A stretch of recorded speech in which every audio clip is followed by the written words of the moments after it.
नमस्ते। चलिए सीधे आज के मुद्दे पर आते हैं।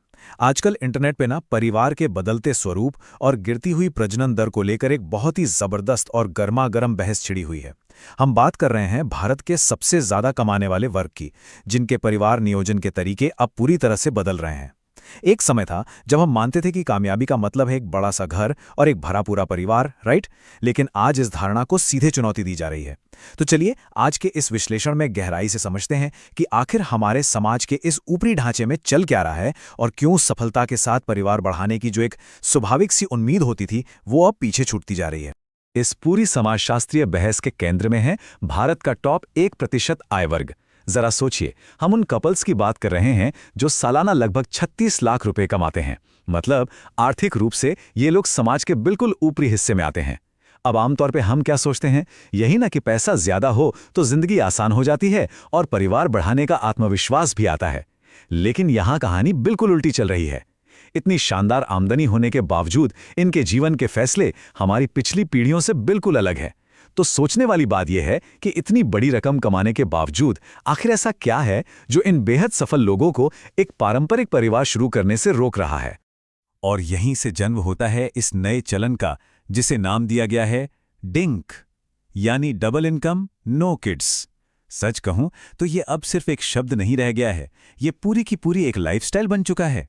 इसका मतलब है एक ऐसा घर जहां पति और पत्नी दोनों अपने करियर के एकदम शिखर पर हैं, बेहतरीन पैसा कमा रहे हैं, लेकिन वो बहुत ही सोच समझकर ये फैसला करते हैं कि उन्हें बच्चे नहीं चाहिए। ये कोई मजबूरी नहीं है। एक समय था जब अच्छी नौकरी मिलते ही लोग परिवार बढ़ाने की प्लानिंग करने लगते थे, पर यहां तो पूरी तस्वीर ही बदल गई है। ये कपल्स अपना समय, अपनी ऊर्जा और अपनी गाड़ी कमाई सिर्फ अपने ऊपर, अपने करियर और अपनी निजी प्राथमिकताओं पर लगाना चाहते हैं। अब आप शायद सोचें कि भाई बच्चे पैदा करना या ना करना तो दो लोगों का बिल्कुल निजी फैसला है ना? लेकिन बात सिर्फ इतनी नहीं है। इस व्यक्तिगत लाइफस्टाइल का असर अब एक बहुत बड़े मैक्रो लेवल पर, यानी पूरे देश के आंकड़ों पर दिख रहा है।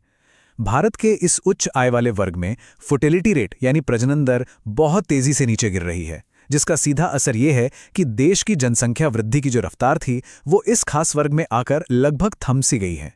जब समाज का सबसे संपन्न वर्ग ही परिवार आगे बढ़ाना बंद कर दे तो इसका सीधा असर भविष्य की अर्थव्यवस्था, हमारे वर्कफोर्स और संसाधनों पर पड़ता है। ये वाकई एक ऐसा असर है जिसकी शायद कुछ दशक पहले किसी ने कल्पना भी नहीं की होगी। इस आधुनिक बदलाव को अगर हम थोड़ा अतीत के चश्मे से देखें ना, तो एक बड़ा ही दिलचस्प विरोधाभास सामने आता है। इंटरनेट पर चल रही इसी चर्चा में किसी ने बहुत सटीक बात कही। जरा अपने दादा दादी या नाना नानी के दौर को याद कीजिए।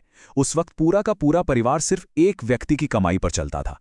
और कमाल की बात देखिए, वो बिना किसी बड़ी शिकायत के 8-8, 9-9 बच्चों की परवरिश कर लेते थे। मतलब सिंगल इनकम 9 किड्स। और आज हम बिल्कुल दूसरे छोर पर खड़े हैं, डबल इनकम नो किड्स।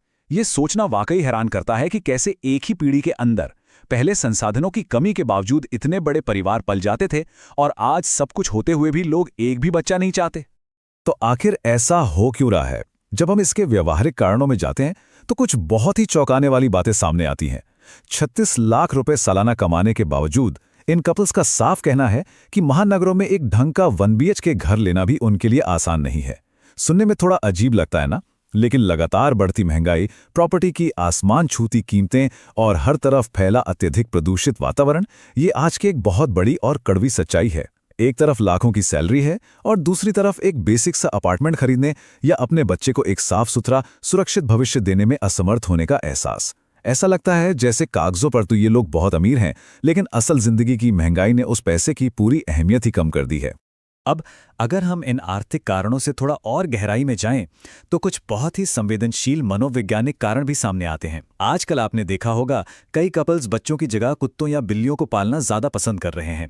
इसके पीछे की वजह आपको सोचने पर मजबूर कर देगी। इनमें से कई लोगों ने अपने जीवन में बहुत संघर्ष किया है, अत्यधिक मानसिक तनाव और एक तरह के ट्रॉमा का सामना किया है, और वो इस बात को लेकर पूरी तरह से क्लियर हैं कि वो अपना ये संघर्ष और ट्रॉमा किसी भी कीमत पर अगली पीढ़ी को पास नहीं करना चाहते। ये एक बेहद सचेत और रक्षात्मक कदम है। वे नहीं चाहते कि जो दबाव उन्होंने झेला है वो एक नए जीवन को भी सहना पड़े। इसीलिए पेट पेरेंटिंग यानी जानवरों को पालना उन्हें कहीं ज्यादा सुरक्षित और सुकून भरा विकल्प लगता है।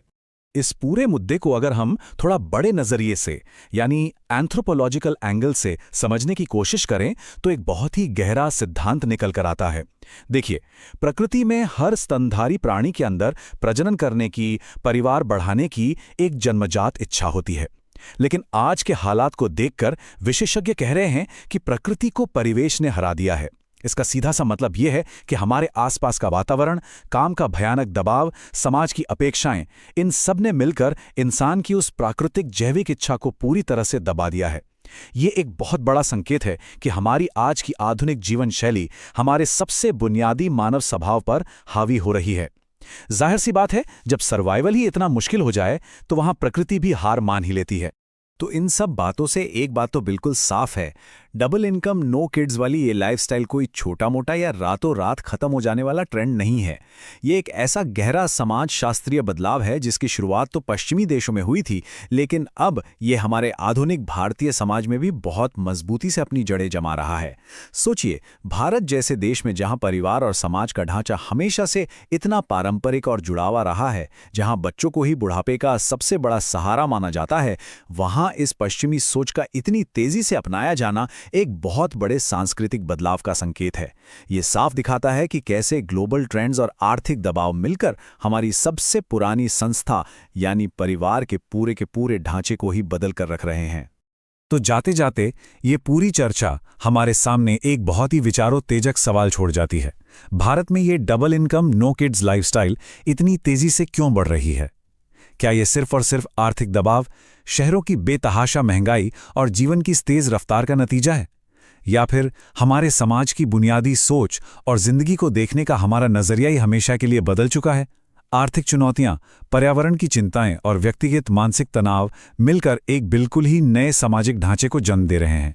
ये एक ऐसा जटिल और गहरा बदलाव है जो हमारे भविष्य के समाज की पूरी रूपरेखा तय करेगा और जिस पर आने वाले लंबे समय तक बहस होती रहेगी।